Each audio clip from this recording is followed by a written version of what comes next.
As it stands right now, you look at the top 4 largest bank failures. You have Washington Mutual from 2008, followed up by First Republic Bank that just went down last week in 2023, Silicon Valley Bank in 2023, and Signature Bank in 2023. And that leads us to believe, is this the start of something even more? Is this the start of 2008 all over again? And what's the big difference here between the bank failures of the past and what we're seeing today? We're going to uncover it all in today's video. So in the past, when we looked at banking failures back in the 80s, as well as during the great financial crisis of 2008, the banking failures were based on credit. Basically, you had all of these people that you lended out money to, and they weren't paying the banks back. So in the 80s, this actually happened based on commercial loans. In 2008, that was based on residential loans. But the difference this time around is not like we've seen in the past. It's not based on credit, it's based on the interest rates. And what we were seeing here, all of these banks, they were just crazy aggressive on taking interest rate risk, and it ended up being very transparent. You can look at what their outflow is, what their inflow is, and how much they were betting on the good times back in 2020, 2021, with absolutely beautiful federal fund rates. And now that the Fed has been raising rates ever since 2022, it's like they say, when you're out swimming and the tide goes out, you see who was swimming naked the entire time, and that's what's happening. So we need to look at which banks took the risk beyond the 3 that we just pointed out. Is this going to be at quite a few banks, and it's going to cause a big stress for the regional banks? Now, we've been seeing the S&P Regional Banking ETF, the one that holds all of these different regional banks, taking an absolute beating on Thursday, May the 4th. And as a result of that, a lot more fear gets added on top of, is this more than regional banks? And that's what's so interesting about the stock market. Now, we're looking at things like Wells Fargo, which is down. We're looking at things like Citigroup. We're looking at things like Charles Schwab. So a lot of people are trying to predict which banks are coming next. Let's look at 2 of them that are being talked about the most. And the first one, KeyBank. The second one, PacWest Bancorp. And right here we are now. You can see this just absolute sharp drop off. We're trading right around $17 per share. Then immediately down here after the Silicon Valley Bank failure. And now look, here we have another one now dropping down to $8.92. But beyond all this, and just looking at the stock price, we really need to understand, were they taking these risky opportunities? That's where we as investors have something on our side, and that is their quarterly report. Let's first look at Key, and then we'll take a look at PacWest Bancorp. What you're looking at is their Q1 2023 results, and it also gives you some historical data as well. I think a very well laid out report, but let's get down to the details. Now, what we're looking at here are the loans.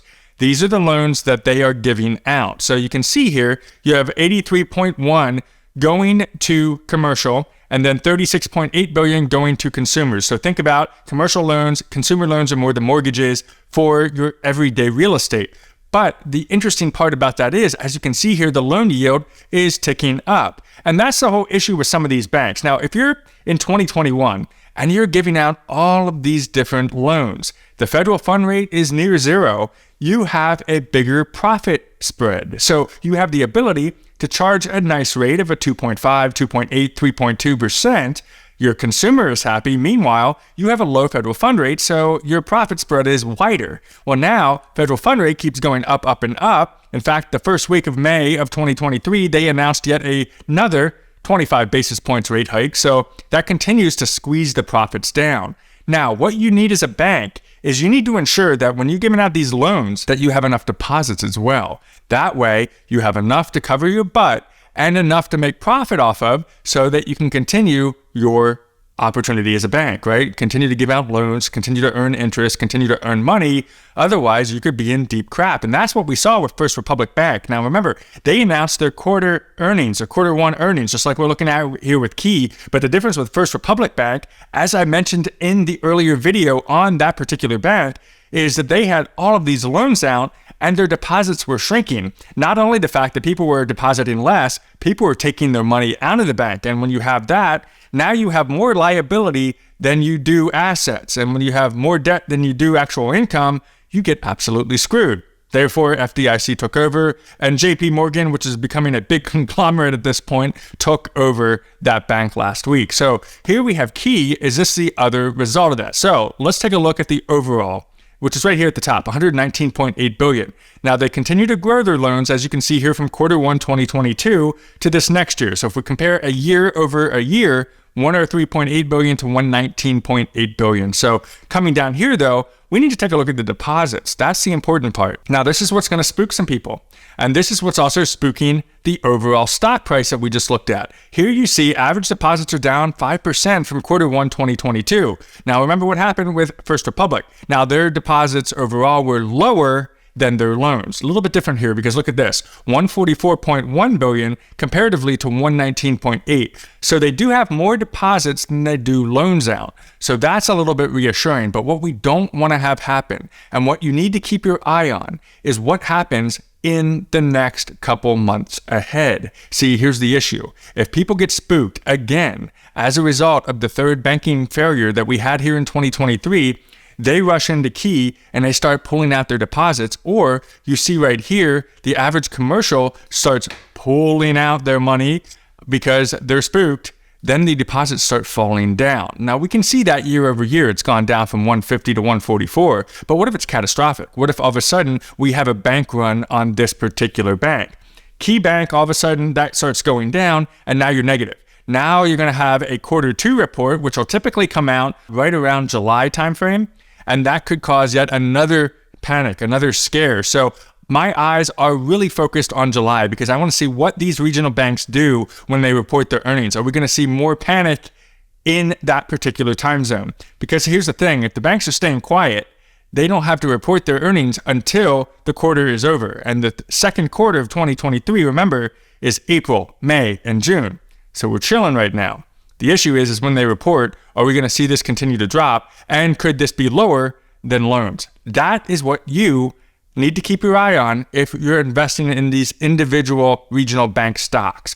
Let's look at the other one. PacWest Bancorp, now going for $3.17. It's got the red alert here from Seeking Alpha, and you can see not only did it get beaten up after SVB, it's getting beaten up yet again quite significantly, falling from about $10.15 per share to $3.17. And if I can just give you one word of caution, not financial advice, you can do whatever you want, but here's the deal. A lot of people see this and they look at two different things. One, they're going to look at the price and say, wow, $3.17. I can sit here and get like tons of shares for next to no money. So why don't I do that? And then if it rises back up here to the $29 a share, or even better yet, if it comes back up here to $55 a share, I'm going to be rolling in the money.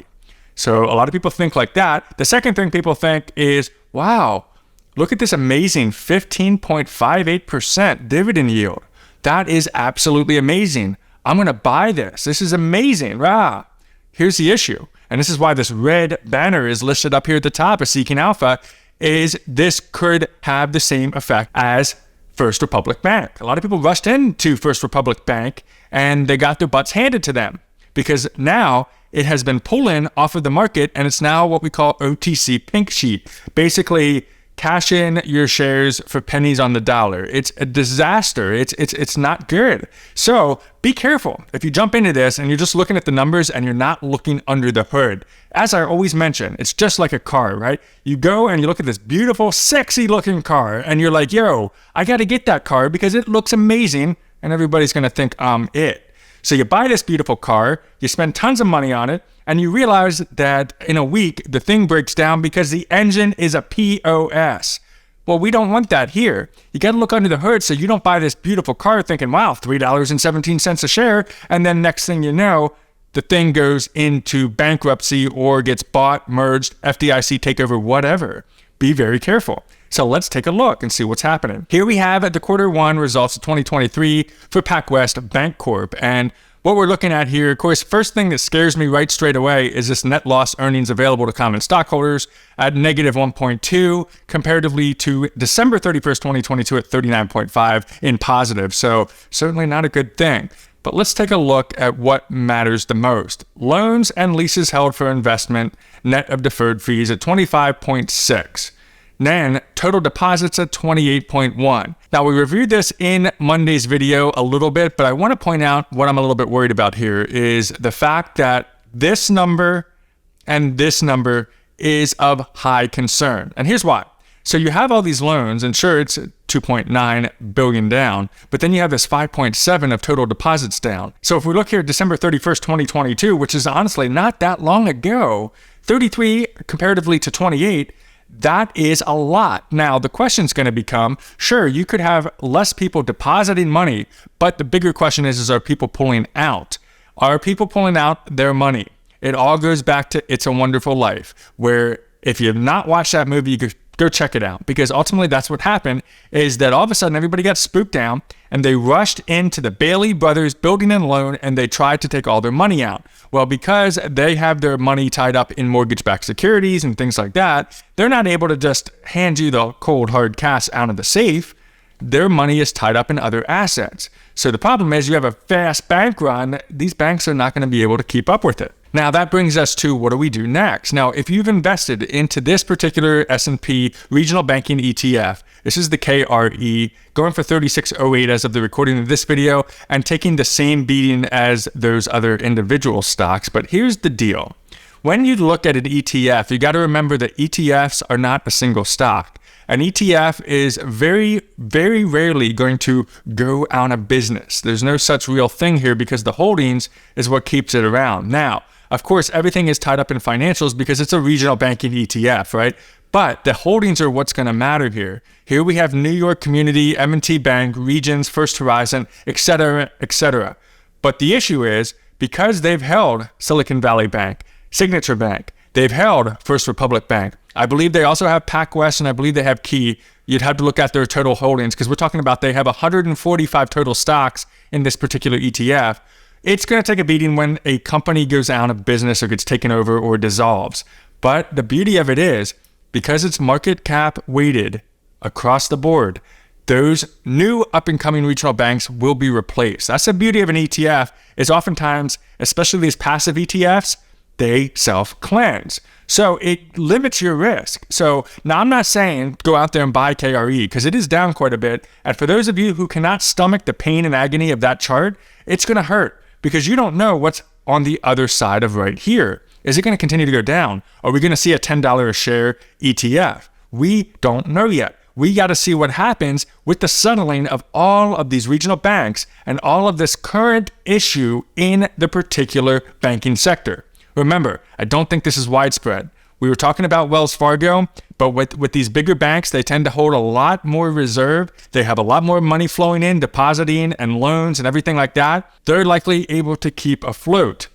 These ones that are a little bit more exposed, especially the regional banks that took a risk and they were trying to get rich and had that wide profit margin, they're the ones that are going to get screwed the absolute most. So what you should do right now to prepare, if you hold any regional bank at all, single stock, go and look and study and observe those financial results. You could Google it. Google whatever company it is, search it up, say quarter one earnings or quarter two earnings or whatever you're looking for, and then typically it will show up. Download it and study it. You're looking for are deposits healthy, are loans healthy, and are deposits exceeding loans. And you also want to make sure that deposits are remaining stable and all of a sudden it doesn't look like deposits are crashing, because that could mean that either deposits are dropping or a lot of people are pulling out of that particular bank. Because if you didn't with First Republic Bank, you're left with almost no money at all. Now, learn more about the First Republic Bank by checking out this video right here, and we'll see you on the next video.